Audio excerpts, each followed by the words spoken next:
नमस्कार साथियों, two questions one mission series के आज के एपिसोड में आपका स्वागत है। और आपके सामने देखिए दो क्वेश्चन में लेके आया हूं। पहला बड़ा ही बेहतरीन क्वेश्चन, आप स्वयं भी चेष्टा कीजिए, आंसर लगाने की कोशिश कीजिए। क्वेश्चन आपके सामने है, I don't know where to go soldiers, please guide me, said the old man.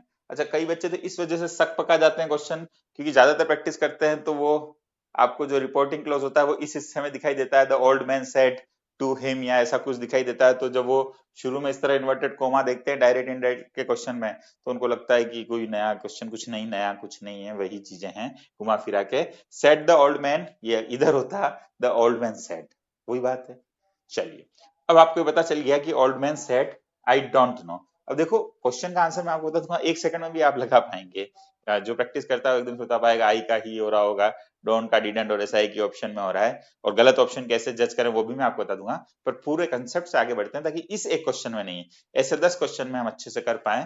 तो चलिए, द ओल्ड मैन सेड, यहाँ पर आपको दिखाई दे रहा है the old man said, the old man told, the old man told और द ओल्ड मैन टोल्ड।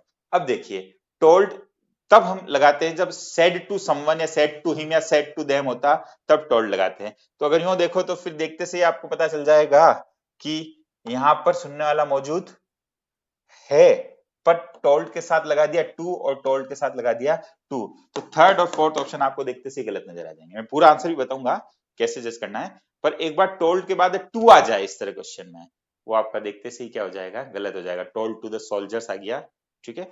सुनने वाले यहाँ पर कौन है, सोल्जर्स है, वो सेंटेंस से पता चल रहा है। अच्छा, टोल्ड का जैसे भी टू नहीं आना, वो ऑप्शन गलत है। अच्छा, अब देखें फर्स्ट और सेकंड ऑप्शन देखें, द ओल्ड मैन सेड और टोल्ड। अब अगर यहां द सोल्जर्स लगा रहे हैं तो बिल्कुल टोल्ड लगाना पड़ेगा, दैट हम लगा रहे हैं, ठीक है। अच्छा, यहां पर दैट के बाद आ रहा है ही, वो आई को चेंज करके आ रहा है, he did not know where to go. अब देखिए यहां पर एक्स्ट्रा क्या है, प्लीज गाइड मी, इसके लिए फर्स्ट ऑप्शन में कुछ भी नहीं दिया हो तो ये भी गलत है, क्योंकि डायरेक्ट इनडायरेक्ट एक तरीके का ट्रांसफॉर्मेशन है, दोनों सेंटेंस के मीनिंग में बदलाव नहीं होना चाहिए। तो जब मीनिंग पूरा निकल के नहीं आ रहा है तो फर्स्ट ऑप्शन भी गलत है, ठीक है। अच्छा, ये कोमा एक बार हम हटा देते हैं ताकि आपको सही से नजर आए। हाँ, the old man told the soldiers that, inverted comma हटाते हैं, दैट लगाते हैं। आई फर्स्ट पर्सन जो होता है, सब्जेक्ट हमारा होता है रिपोर्टिंग क्लोज का द ओल्ड मैन, उसके हिसाब से ही। डोंट का डिडंट होता है know, where to go, and चूंकि प्लीज आ रहा है तो रिक्वेस्ट आ रहा है देम टू गाइड हिम। हमारा प्रॉपरली अगर हम अपने हाथ से बनाए तो भी आपका सेकंड आंसर आ जाएगा, बी ऑप्शन, सेकंड ऑप्शन, ठीक है। अब आप देखें कि गलत ऑप्शन को भी फटाफट से पकड़े तो आपको एक आध दो तीन सेकंड में आंसर आ जाएगा कि टोल्ड टू कभी भी ऐसे केस में आ जाए वो ऑप्शंस गलत होते हैं, बात खत्म। फिर जो पूरा मीनिंग न देवे वो वैसे ही गलत हो गया, यहाँ पर पूरा, यहाँ पर खत्म ही हो रही है बात, आगे गाइड मी वाली बात तो हो ही नहीं रही है, तो ये भी आपका गलत हो गया। फिर बच्चा जो ऑप्शन अपने आप सही हो जाएगा, पूरा बनाना बिल्कुल आना चाहिए। फर्स्ट पर्सन जो था हमारा वो चेंज होता है सब्जेक्ट ऑफ रिपोर्टिंग क्लोज के अकॉर्डिंग। और फिर सेड द ओल्ड मैन को देख के मत घबराए, वो लास्ट में है, ये इसको इधर मान ले एक बार, द ओल्ड मैन सेड। अब किसको कह रहा है, सोल्जर्स को, तो यहाँ पर सोल्जर्स वाली चीज भी आ गई, दैट लगाया, ही डोंट का didn't present indefinite past indefinite में बदलता है। क्लियर, मेरे हिसाब से ये एक अच्छा क्वेश्चन है, कॉम्पिटिटिव एग्जाम में आया हुआ, जिससे आपके बहुत सारे क्वेश्चन के कंसेप्ट आपके क्लियर हुए होंगे। चल, अब बात करता हूं क्वेश्चन टू की, वो भी आपका डायरेक्ट इनडायरेक्ट का है, आप एक बार लगाने की कोशिश कीजिए। अब आप आंसर चाहेंगे भाई एक सेकंड में आ जाए, तो बिल्कुल एक सेकंड में भी, दो सेकंड में भी देखते से ही आ जाएगा कि जब भी आपका सेड है और इंट्रोगेटिव है तो आपका आज जाना चाहिए, तो वो आप देखोगे तो आपका ये सेकंड और थर्ड ऑप्शन देखते ही कट जाएगा, क्योंकि इसमें टोल्ड है और मस्ट जो चेंज होता है या तो मस्ट ही रहेगा या हेड टू होगा।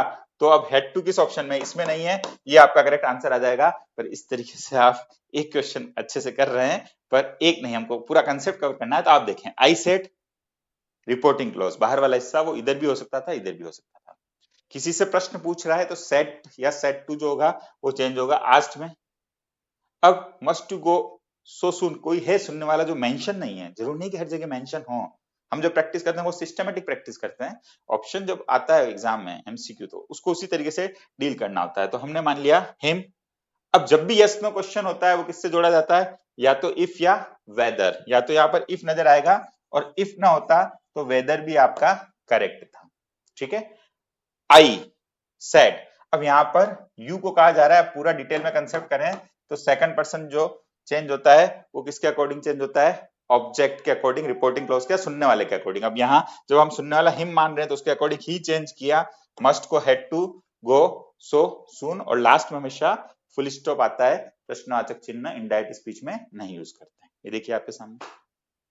आप कहें डायरेक्ट, तो देखो डायरेक्ट मैंने बोला ना कि अगर एक एक सेकंड में करना ही है तो एक एक सेकंड में करने में भी कोई दिक्कत नहीं थी, थोड़ी सी आपकी उस प्रैक्टिस कंसेप्ट आपका मजबूत होना चाहिए।